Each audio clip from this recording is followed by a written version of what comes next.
I felt safe here. Okay, you know, and like leave your place and not have to worry about I could get shot by the police. Today's guest is Moe Singleton, and in this episode we talk about what it's like to be black in Berlin. How come I can't touch a black person's hair? Okay. You know, and you're like, cause you just don't. Like that's, you know? Yeah. But also like there's this thing of, I don't know, they just being okay with like just touching your hair. Moe is a comedian who came from Brooklyn, New York, and made the bold move to Berlin to try to find new challenges. We talk a lot about self-awareness and his experience dating women in this city. Online dating in Berlin, especially when you're like new here and you like don't know, you get on there and it's just so many women, so many different types. I didn't have to, this is so stupid, I didn't have to swipe. Moe runs a weekly show called Black in Berlin, where he has created a safe space for black and brown comedians in this city. Certain group of people, it's hard to believe sometimes like the struggle or like certain experiences that a minority has had. Yeah. So now you have a space where we can like make jokes about these things, you know, tell stories. We'll say too, I'm like, look, if you don't laugh, you will learn something. If you enjoy this podcast and haven't subscribed yet, please support this project by subscribing and leaving a review. We want to reach all the community of expats and migrants living abroad. My name is Luardo, and this is the Guten Tag Podcast. Let's dive into the conversation. Moe Singleton, how you doing, man? I'm good, man. I'm chilling. Thanks for having me. Yeah, thanks for coming by. Now you have seen a little bit of the how the production here works. You also have a podcast as well. So, and also you do comedy. Your show is called Black in Berlin. Yeah. I do, yeah. How is it to be black in Berlin? Honestly, for the most part, I think for me it's fine.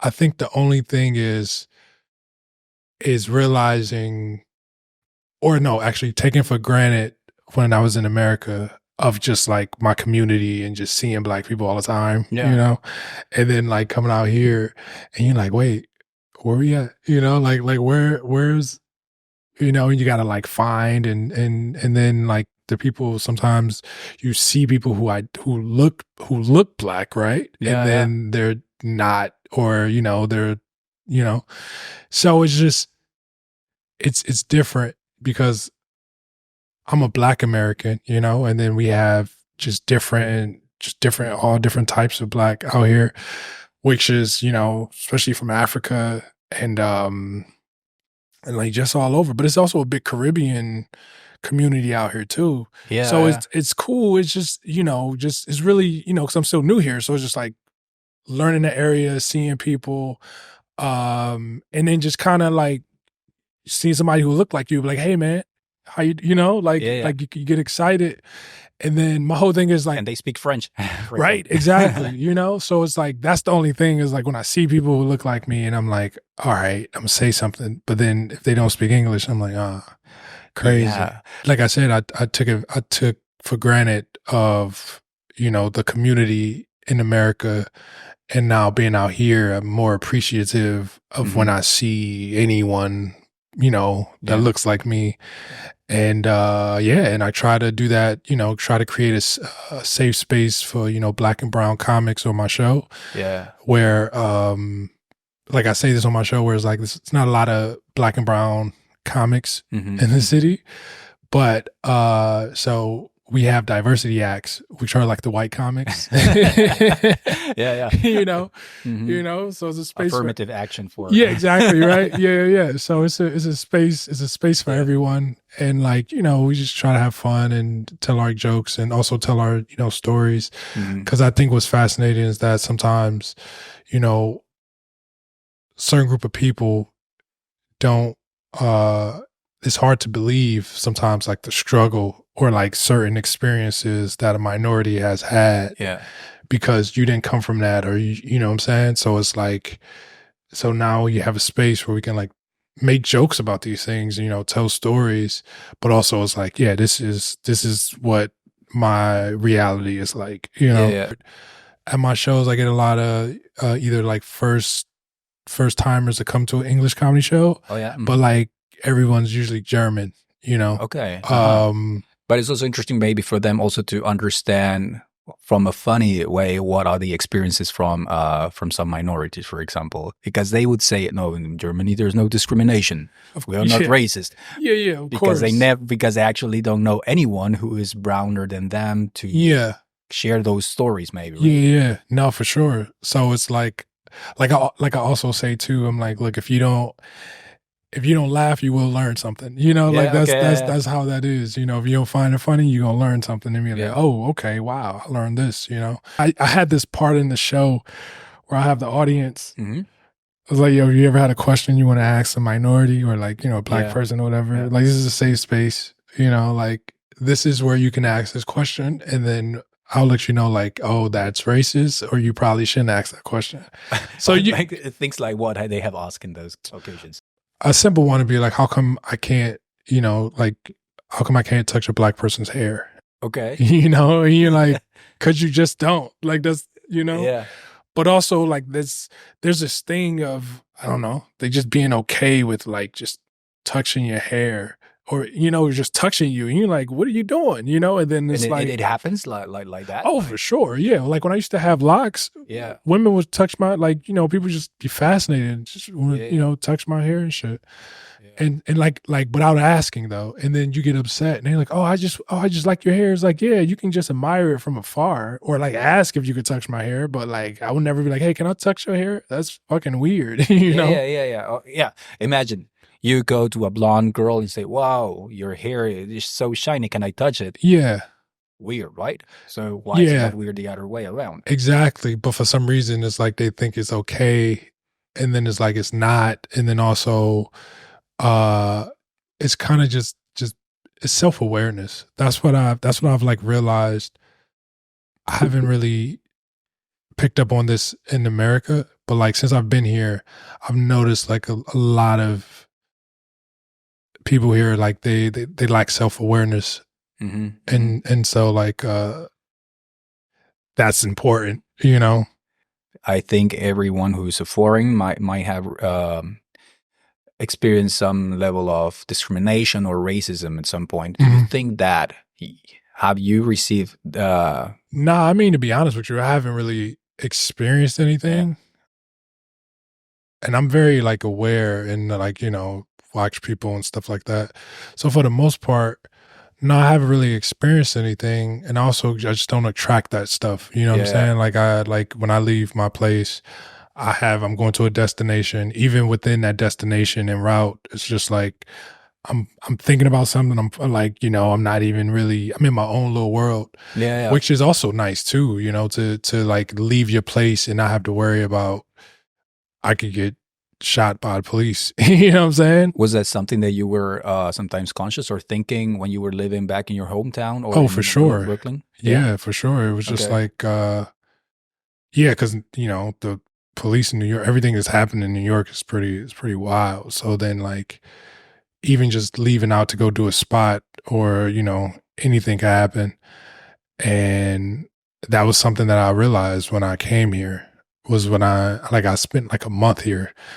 And I was just here and I was like, there's something, I don't know what it is, but I was like, it's calm, it's calming, you know? And I was like, oh, like I don't have really any anxiety of like leaving my place and not having to worry about police, you know, like I haven't even thought about the police. Okay. You know what I'm saying? It's just like, oh, I can just go. And if I see a cop, it's like, it's whatever. Like no one's really looking at me. You know what I'm saying? Yeah.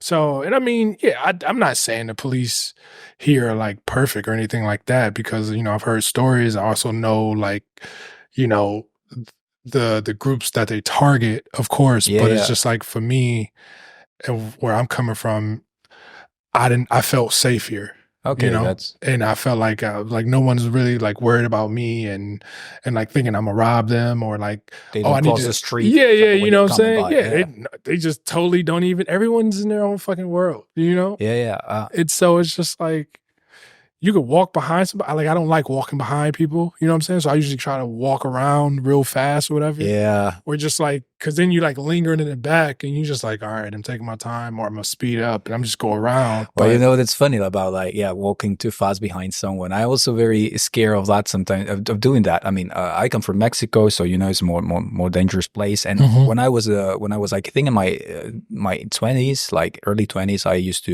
also used to do rap. Okay. So I used to dress like a rapper. And I also had my head was shaved, so I really looked like a bit badass. And I was running after the bus because the bus was coming. A couple of times I noticed that the person started to run away from me. I was like, dude, I'm not following you. I just want to catch my bus. And it's something that I am very conscious even nowadays, even though that maybe nobody will believe that, but it's something like that. If someone uncomfortable thinking that they think that I might harm them somehow, right? Yeah. It's funny because I have to remind myself that I'm not like, I have to remind I guess I call it my American brain, because I have an American brain. So it's like I have to remind myself that I'm not in America anymore. So like the mindset of certain things, you know, like changes. And but like it's fascinating, man, because you're just like, wait a minute, oh, I have to worry about this, I don't have to worry about this, like, you know. And I make a joke but it's like, this is my American brain, because like sometimes me and my lady will just like, we'll play tag, you know, and like she's just short white lady, you know. And we'll play tag, and she'll like hit me and she'll run like in public. And so we'll just like be chasing each other. And then like I'll stop because I'm like, wait a minute. If somebody see this, they're like, why is this black man chasing this white woman? You know, like, you know, and it's just like, but we come from two different worlds, because she's not thinking like that. We're just playing a game, you know? And then like I remember, I'm like, oh shit. Like I remember kind of like my place in a way of like, oh wait, that's, you know, you got to be careful when doing shit like that. You know, so it's just, it's funny. And well, you come, you before living in Berlin, you were living in New York, right? In Brooklyn. Which is a city, I mean, it's one of the big city show scene, big comedy scene, concerts, artists, everything. And it was your native language, what they speak there. So what made you think that, why Berlin, basically? Like I told, one of the reasons was like, I felt safe. So it was, you know, affordable, and it still has, like, it's a city, you know? So I honestly feel like once you live in New York, you know, like where do you go from there? You know what I'm saying? Like New York City, I've never done this either, but New York City is like the first time like smoking crack. So like what they say is, it's so funny. They say like the reason why people get addicted to crack is because that first high, that initial first high, they're chasing after that, because you never get that high again. So you get addicted to trying to get to that high. And like, that's New York City. It's like, once you live in New York, you know, you can't really like go anywhere else. Unless you're like, oh, fuck this city, whatever, I'm gonna go back to a small town. But like you live in New York and you enjoy it, but you can't afford it. And you're like, well, I can't go back. So then you just live in there to just kind of, just because you're there. You're like, oh, this is, you can't imagine yourself living somewhere else. Was you like, or LA, but everyone, even from LA, go to New York. So it's like, okay, so what's the next thing? And I think for me, it was like, oh, I've never lived out the country. So I think that whole thing will be a total new experience, where it's like, all right, I live in one of the greatest cities in the world, right? So then I was like, oh, well, I've never lived in another country, and I don't really know what to expect. It's a whole new thing. How do you stop that, right? So I was like, oh, that's great, you know. And then it just happened. So you try different countries, or someone told you, hey, try Berlin, and then you come. I've heard a lot of good things about Berlin. And Yeah, I did my first tour. I was doing my little first tour, and this was like the last stop on the tour. But yeah, and I came here. I was here for like a week, and it was cool. People seemed nice, and then everyone speaks English. So I was like, oh, okay, this is cool. Because I was honestly thinking about moving to Paris. Okay. Because I was just like, just so in love with Paris. You know, everyone is because it's just beautiful. You know, you're just like, yeah. And they got a nice little English comedy scene. And so like, you got inspired by Emily in Paris, and you said, okay. Nah, not even. By a guy. Not even. It was just like, just always wanting to go to Paris, and then you finally go, and then you see, and you're like, okay. Yeah. And then it would be cool to be like, oh, just like learn another language, immerse yourself, and all these different things, and then also seeing like, okay, people speak English. There's an English comedy scene, and that's what's great about comedy, about stand up, is that like there's English comedy all over the world. So like you can always kind of find your community if you feel alone. Yeah. You know, and so like I think that's really dope. And so then, I came here, was doing shows, people speak English. Like it was just, and it's just full of history, you know, and just like, it's a cool place. Yeah. Yeah. So, and since then you stay here. So how long have you been here? Oh man, I've been here for like almost like 7 months. Only 7 months. Yeah. Wow. Yeah. Okay. So you're just, you might say that you're still in the honeymoon, era still of moving to Berlin? I mean, it depends. I think honestly, it all depends on like what you want when you move to a place. And for me, it was just like a new environment. There's a a decent scene, and then like Berlin is like it's a great like base to like be based out of, and then like you can kind of travel to different other places. And I think that's what's really cool about Europe too. Like everything is so fucking close. You know, whereas like I remember thinking when I lived in the States and before I like started traveling, I would just see like women just all over Europe and all these different places. I'm like, damn man, like people traveling and shit, like they got money, you know? And then like you realize once you get over there, everything is pretty cheap. You know? It's like affordable, where you're like, oh, okay, so I could take a train and go to all these places, and then or a bus, or a bus, So I was like, oh, okay, this is how you do it, you know. Before that, I was just like, damn, people just traveling all these places. This is crazy. You know, which film made me also very or caught my interest in Europe was how's it called? Born Identity. Oh yeah. So you see that he is somewhere in East Europe, and then he just takes a train or a car, and then he arrives to Berlin. And everything. I thought, wow, everything is so near, and it looks like super amazing how he just moves from one country to the other. I want to experience also that. For sure. I still haven't been yet. It's on my list, but like Amsterdam has just always been like the place where I'm like, you know, the boat houses and everything, and just like the canal and all that stuff is cool. And it's beautiful. I mean, Berlin, it's not, I wouldn't describe it as beautiful. I would describe it as cool, because some places look like shit, but somehow it looks cool. I had this idea for a joke where I was trying to compare Berlin and Paris, where it's like, you know, Paris is like that beautiful, sophisticated woman you just want to just give your money, like so you just go broke dealing with Paris. And like Berlin's the, you know, like the cool artsy chick, you know what I'm saying? Okay, you know, and then it's like you talk about the history, you know, it's like, yeah, she had a psychotic narcissistic boyfriend who eventually killed himself, you know.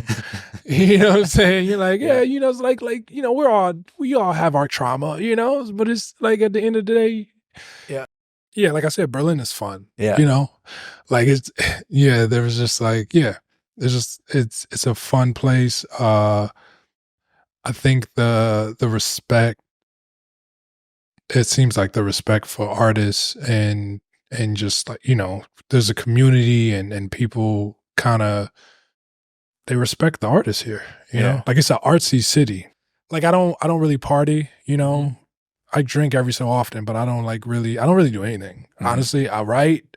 Yeah. I be at home, and then I go out and like do activities and stuff, but like I'm not a club person. I don't do drugs. Yeah. So like, so people are like, oh, you didn't come here for that? Then why are you here? And I was like, for the comedy. And everyone's like, what? And it was like, yeah, like this is why I'm here. Like I didn't, so my expectations, everything has been met. And like, I don't think I'm like in a honeymoon phase or anything like that. I'm very realistic of where I'm at and what I'm doing and what I'm trying to make happen. Exactly. You know what I'm saying? Because I will not understand. So, yeah, I have known or met some people who are like here just because, for the club scene, but many times of the club scene means drugs for them. Yeah. So I'm like, nah. Really? I mean, what about work or art or all for sure? Stuff? Yeah. And also, I feel like when you move to a place in your 30s, it's a different type of energy. You're in a different type of mindset than like if I would have moved to New York in my 20s, that would have been so different. I still would have been like on the thing I'm trying to do, but it just would have been a totally different thing. So like I moved to New York in my 30s, and then I'm here, I'm moving to another place. Okay. And so it's like, okay, this is what's happening. This is what I'm doing. This is why I'm here, reminding myself, like I didn't, so I don't have time to fuck around. Now you mentioned again, New York, and how long did you live there? 6 years. 6 years. A lot of people say that there's such a hustle culture that sometimes can be a bit toxic. Did you experience that, or what was your impression of that? Nah, just because I grew up hustling.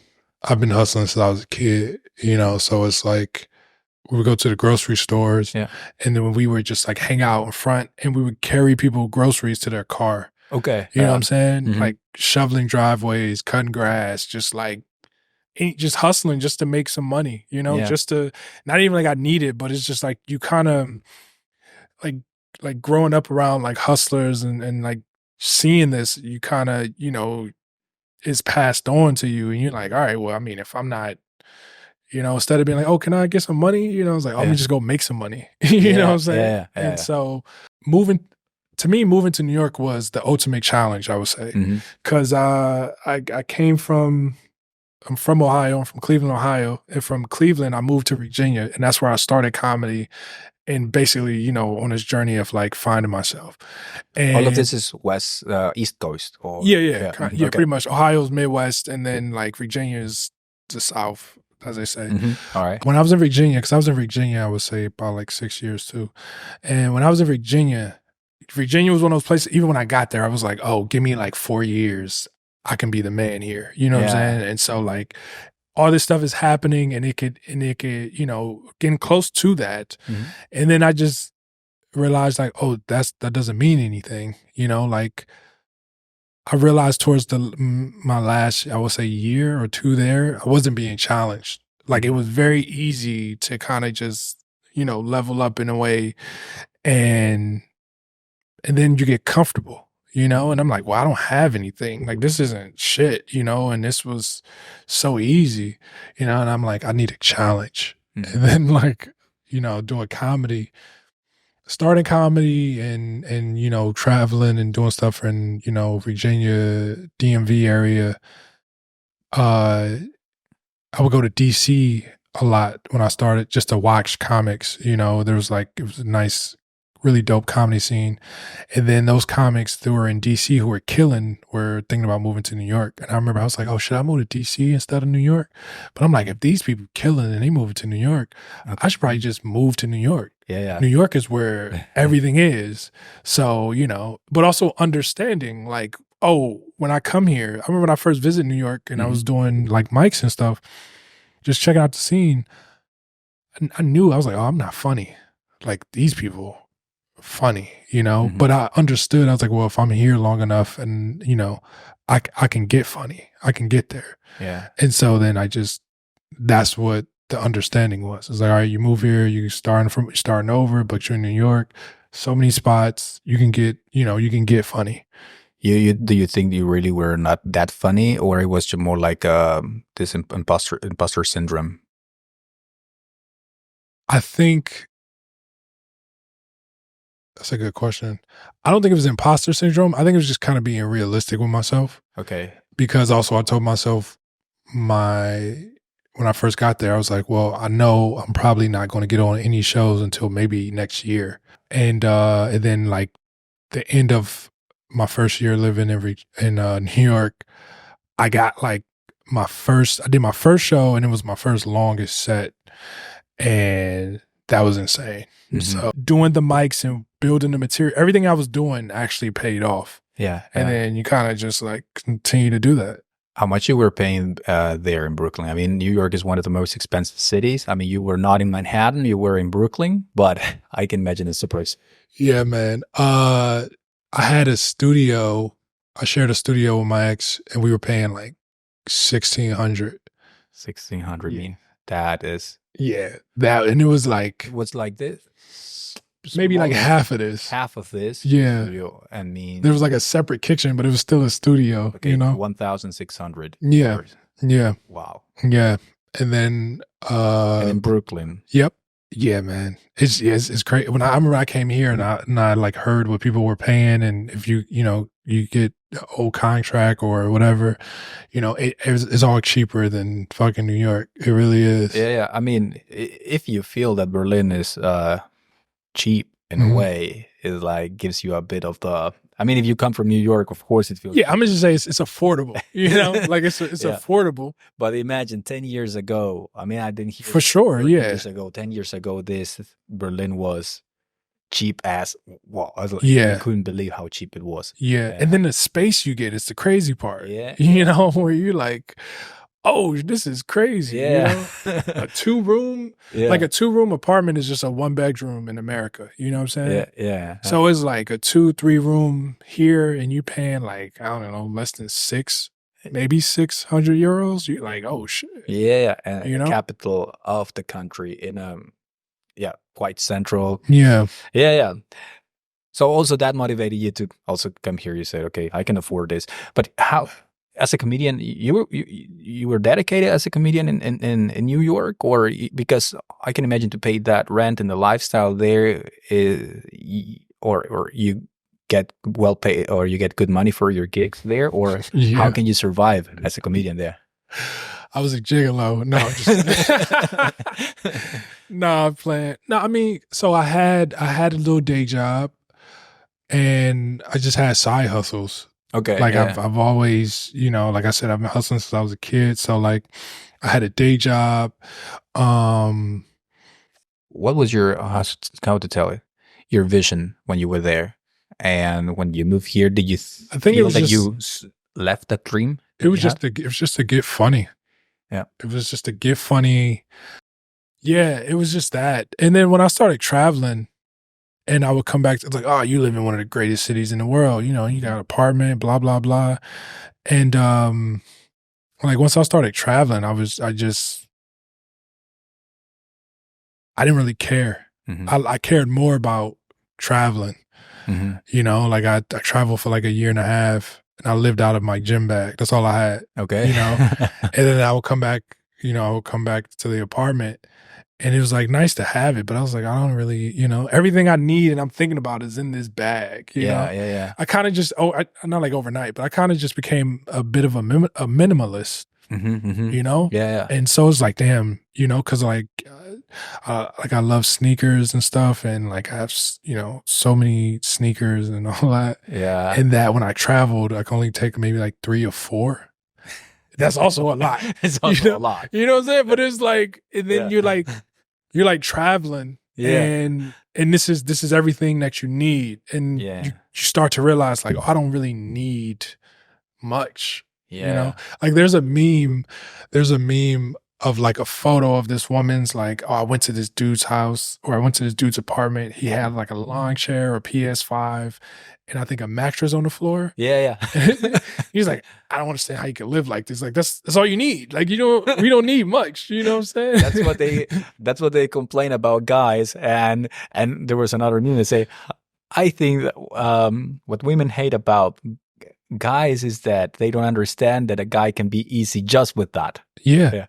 No, for sure. You can just be happy with mattress, PlayStation, TV, and a chair. Yeah. So I think I think it was also just kind of just realizing, like there's a saying where they say is once you learn how to get something the first time, it's way easier the second time, you know? And so, yeah.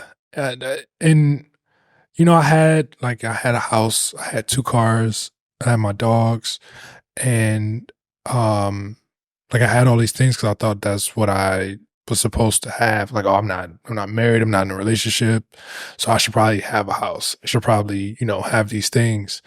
And I got those things, and I was like, when you were in when I was in Virginia.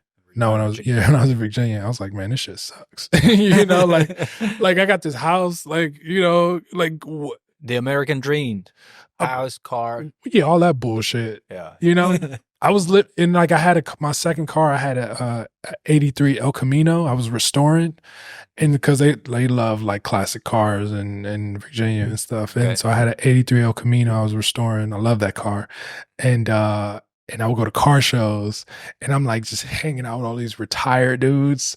You know what I'm saying? I'm like in my 20s. Yeah. And I'm hanging out with these retired dudes, you know? I was like, who the hell am I? You know? Like, I'm like, and then you start to realize like you're not living like your life.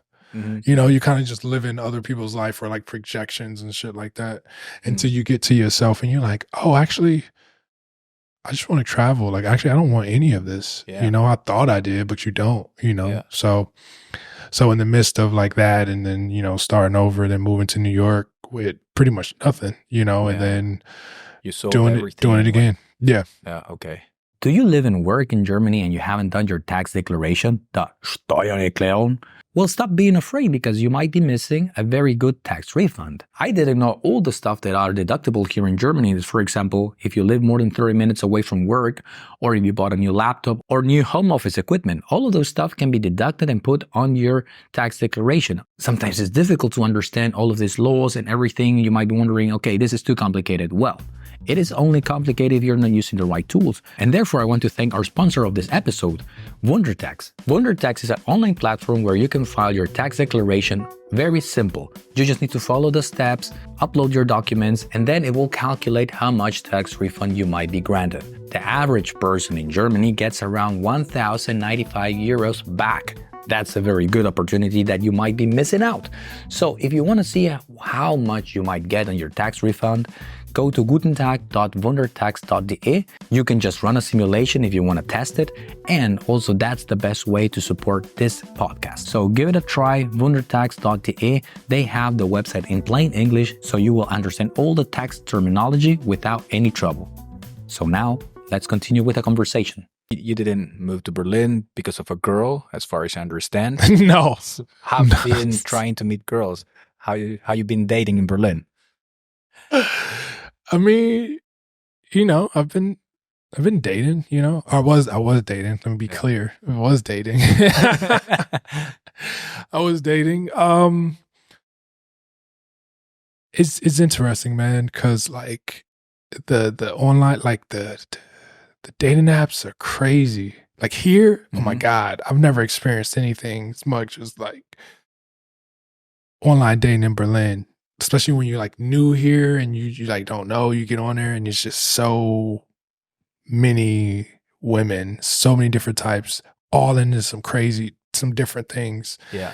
And it's just hitting you all at once, you know? And then like, I didn't have to, this is so stupid. I didn't have to swipe, really. I really didn't. I was just getting messages. So it was like, oh, okay, you know, this is nice to have this attention for the first time. Wow. Okay. Yeah, you know, you really. And then when I was living in the States, I didn't do the online dating. I didn't do the online dating, and I was also kind of getting out of this situationship, and that helped me really, you know, figure out myself and things that I want, and then I just started just traveling, and the whole dating thing, I would say, or it was to use that as a tool of when you travel somewhere to meet people. Yeah. I thought that was like cool. It was like, oh, okay, I'm here. Let's see what's up. And then you like meet somebody. You don't have to like, there's no expectation because you're like, oh, I'm in town for like a week, you know, or like a couple of days or whatever. So it's kind of, you get to meet people and not really, you know, have any expectations, because I didn't. I really didn't. But yeah, dating here has been, it's been interesting, because I got to a point where I realized like I know what I want, you know? And so like I didn't want to continue to date, because if anyone dates, or if you've been single for like maybe a while, you know, you've been single for a while, it's just a loop. There's like a dating loop. Okay. Can you explain that loop? You know, you meet someone. So, okay, say you're dating more than one person, right? You're getting to know these people all at the same time, you know, so it's all these things. And then like, all right, you go on a date, you talk about small talk. Also learn that I hate small talk. I'm not a fan of small talk. You know, we can talk about the universe, but I don't want to talk about what do you do for a living? I don't you know, care. The worst small talk. What kind of heating do you have at your apartment? Oh, I hate that conversation. You know what I heard? I heard that like dudes, like I guess German dudes talk about the size of their apartment or something. Like, yeah. Like that's crazy. That's like normal small talk here. So how many square meters do you have?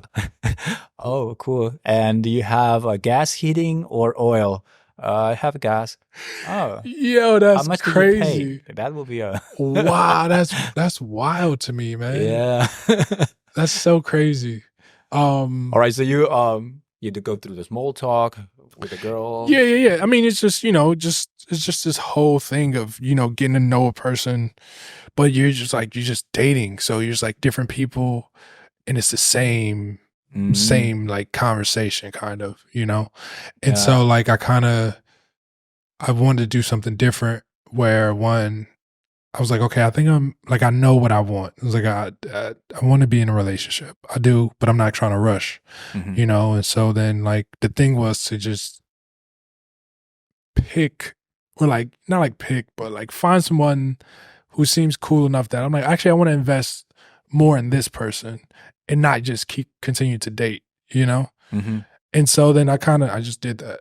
Okay. That's pretty much it. But like, you know, there's so many, you know, different characters when it comes to like dating and meeting people, you know? Yeah. We had one of the, I think a couple episodes before we talked with a girl who had a lot of experiences in Berlin dating, and I didn't realize how it was. I mean, I moved here because of my wife, so I didn't experience all of this stuff that were going on in the city and that everyone talks about, and I have heard it from a lot of female friends, but I have never heard from the male perspective. How is it? Or is it really like that? I think the best way to put it is that dating in Berlin is kind of like Neverland.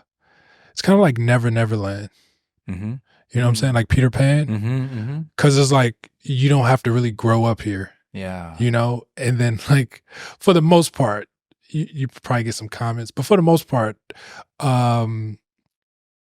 people just love trash, you know? So it's like, and it's not, like there are trashy people, of course, but also there's so many different elements of like, you know, what you're attracted to and what you put out there, you know what I'm saying? But then like, you can't keep making the excuse like, oh, I date a lot of shitty dudes or I date a lot of shitty women. And it's like, oh, well, you can change that. But if you don't change that and really believe you can, you're going to continue to date these, you know, toxic kind of people. Or maybe you are attracted to that kind of. Well, yeah. And if you are, then you got to like change that shit, you know? And like, so, and that's the thing. And you can, you know, because speaking from experience, like I was all about like just toxic women, you know, like it's fun, you know? Yeah. Like, but then you realize like, I'm too old for this shit, you know? And then it's just like, it's too exhausting and like your energy and all that. So So you gotta really change, your mindset, and you gotta change what is it that you're like looking for, because like different is good, you still can have that spark, you don't want to date someone who's, I guess, like boring, or you like consider safe, you still want to be able to take a chance, but it's like it just has to kind of, it has to feel right. And like, before this, I was single for like almost 5.5 years, I would say. Okay. So like I was single and used to it, and just, figuring my whole thing out. And like just maybe 2 years ago, I would say that's when I kind of realized, I'm like, okay, it'd be nice to, have someone who, who's there, and, we support each other. Yeah. I mean, there's always this pros and cons, right? When you're single, you can decide. Yeah. When do you go out? When do you wake up? Yes, what the do best. You do? That's like, I'm gonna take a trip. Like I'm gonna go somewhere. I don't have to worry about. Now you like you have to coordinate. Hey, yeah, exactly. But on the other hand, if you want company, then you always need to chase that company, right? You always need to be, okay, I need to meet a girl if I want to have a nice Sunday plan. If I want to go to brunch or something like that, you need to. Yeah. But then you're like chasing it. Yeah, because it's like, oh yeah, I got options. And you're like, yeah, you can have options, but then it's also like, what if you don't have options? Because I think the problem is, I don't know about you, but like me growing up, you was always taught like not put all your eggs in one basket. Mm-hmm. So that means like, you know what I'm saying? So it's like, oh, don't focus on this one person. Like, oh, see somebody else. Why are you seeing them? So then it's like, so if anything happens or whatever, you're like, oh, okay, well, at least I got this option, or also got this option, Okay. And then it's like, I mean, yeah, you can do that. But for the most part, it's like, if you like this person or y'all like each other and there's communication, then just let that shit be known, and then just kind of just see where it goes, Yeah, exactly. But like where do you think you got that from? All not to put all the eggs in one basket. Was it the, I don't know, a bad breakup that you experienced once, or? I mean, yeah, I think for me, it comes from like being in a relationship with somebody. Or like, like, oh, okay, I'm in this with this person. Mm-hmm. So then you kind of just delete all your numbers, and then like you don't have anything. And then when it ends, you got nothing, and you got to start over, Okay. So at least if you still had the numbers, you could be like, oh, hey, what's up? Like, okay. But then like for me, it was just like, oh, I'm all in. Yeah. So then it's like, I don't need none of these numbers anymore. And then it just ends in the back. And you're like, damn. Okay. Now I got to start over. You got to keep starting over. Yeah, because, Yeah. But now it's just like, man, I love my solitude in space. You know what I'm saying? Like, it's like, oh, if this doesn't work out, that's totally fine. Cause like, I love spending time with myself. Yeah. Mm-hmm. And a lot of people can't really, get into that. I think a lot of people, it's hard for you to spend time alone with yourself, because I think for the most part, a lot of us, we don't like ourselves, or there's something that we don't, and so you have to face yourself. Or your thoughts. Yeah, when you are there alone on a Sunday evening. Exactly. You and your thoughts, and exactly. making a shitty movie on Netflix. Maybe. Exactly. Yeah. I had this thought recently that was like, man, dude, I'm 35 and I don't have any kids. Like, that's a win, But then you realize, oh, I'm also at the age where I'm 35 and I don't have kids. It's kind of sad. You're like, oh, so now you're like, damn. Yeah. Yeah. So it's just kind of like, depending on how you look at it and what you want, but also it's like, if you're surrounded by people your age and they got kids and you're the one, you're like, why you ain't got kids, man? That's crazy, But then if you're surrounded by people your age who don't got kids, and then it's like, oh yeah, like there's different reasons, of course, but like, you also like, shouldn't you have kids by now? Like 30 was fine. Like 30 was like, okay, you figured, like now you're like 35. Like, I mean, for example, for me, it was at least the 25 years old mark was like a success. Okay, I didn't knock up anyone. Exactly, that's what I'm saying. Yes. Exactly, Yes, because also in my family, everyone got pregnant so young. My parents, my uncles, my everyone, and they always put this fear on me and all of my cousins. Yeah, be careful. So we were like, oh, okay. Yeah. Then passing the 30s, I thought, okay, now I'm out of the dangerous zone. Yeah. But then I have also had some friends that that around 30, 35 plus, that they start thinking about that, because also their friends are starting to have families. And it has to do a lot with peer pressure sometimes, right? You have to mirror the environment you're surrounded by. Right? No, for sure, yeah. But I think the best thing is when you get to a point where you can make that decision. Like not peer pressure, it's like not your parents, not your grandparents, or not planned pregnancy. Yeah, people around where you're like, okay, I want to do this, So, and I mean, for me, I'm just like, it's whatever happens. But right now, it's like nothing is happening. Yeah, and so it's pretty mind blowing to know that you can create like the future. Yeah. If you think about it, it's like, oh, you don't have kids. And then it's like, oh, you can have a kid. So it's like before there was not such a choice, I think. Yeah. Right? It just happened, and then you were 18 and you were like, fuck. For sure. Now you can decide. And now that's the thing. Yeah. Do I want to, or do I want to something else for my life? It's really hard, I think, right? No, definitely. It's in your hands, the decision.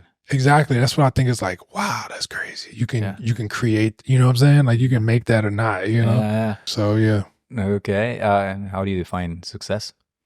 How do I find success? How do you define?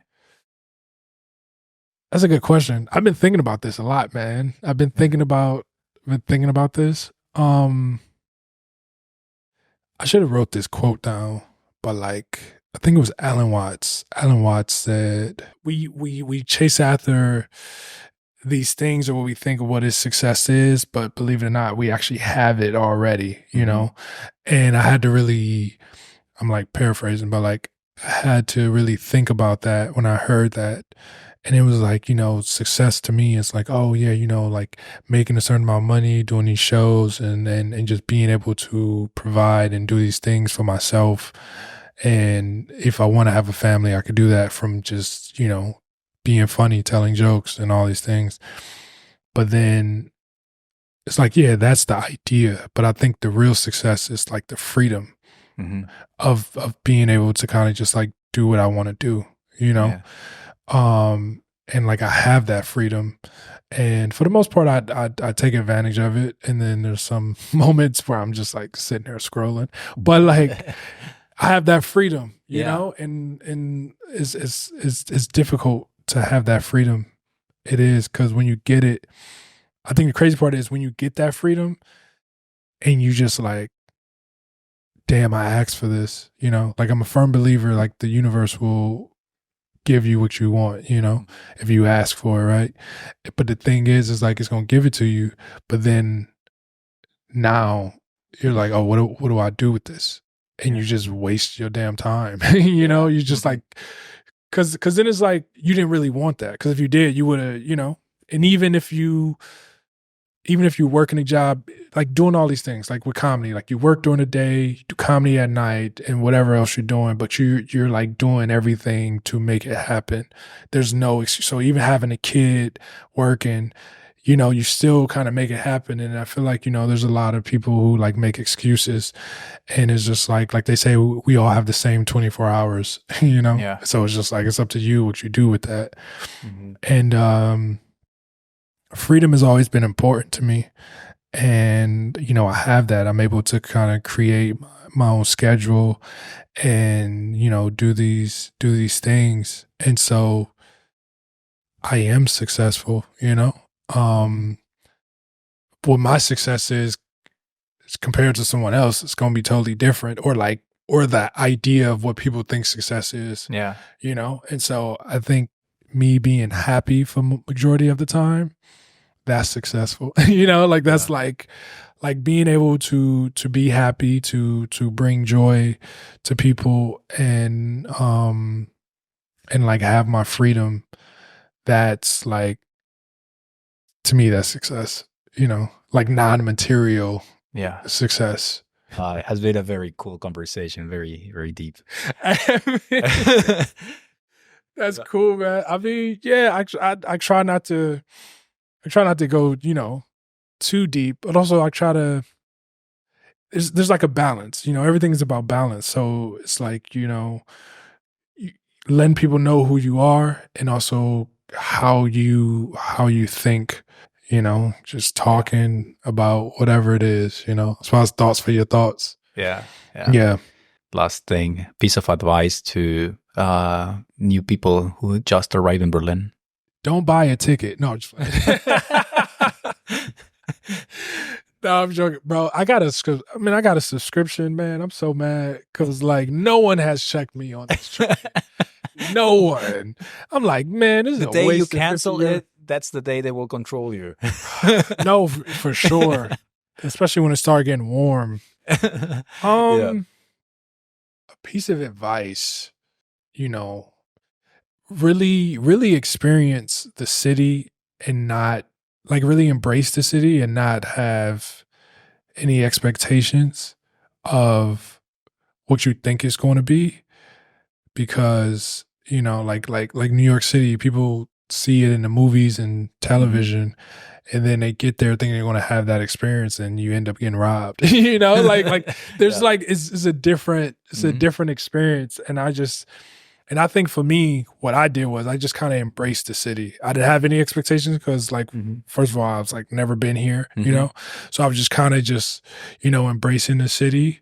And yeah, man, if you got like good energy and you a good person, like you will attract that around you, because I think people will feel like, oh man, soul sucking, or like dating is bad and all those things. But it's just like, you if that's what you're attracting, or what I'm saying, like you gotta, besides drugs and techno, why are people moving here? Like there's this don't move for the drugs, don't move for the techno. Oh no, I mean, I'm not even into techno, but like, it's just embracing the city, and just kind of like, okay, this is what it is. This is my experience. And I think that's what's important about traveling, because you can watch everything on television and you'll think like, oh, people are like this, or, blah, blah, blah. And then you go there and you're like, oh, wait, so there's one person, or there's a certain type of person that behaves this way, but not everyone is that character. You know? And so you get that from traveling instead of just watching TV and movies. Moe Singleton. Yeah. Did I say it right this time? Yeah. It was a pleasure having you in the podcast. Dude, thanks for having me, man. We will put the links so they can follow you in the description. Okay. All right. And maybe see you next time in one of your shows. And yeah, man, having you here. Yeah, thanks, man. This is cool. It's a Guten Tag Podcast, the place to be. Welcome to the show. It's the Guten Tag Podcast. It's the people who make the city. It's the city who makes us people so great. Get inspired.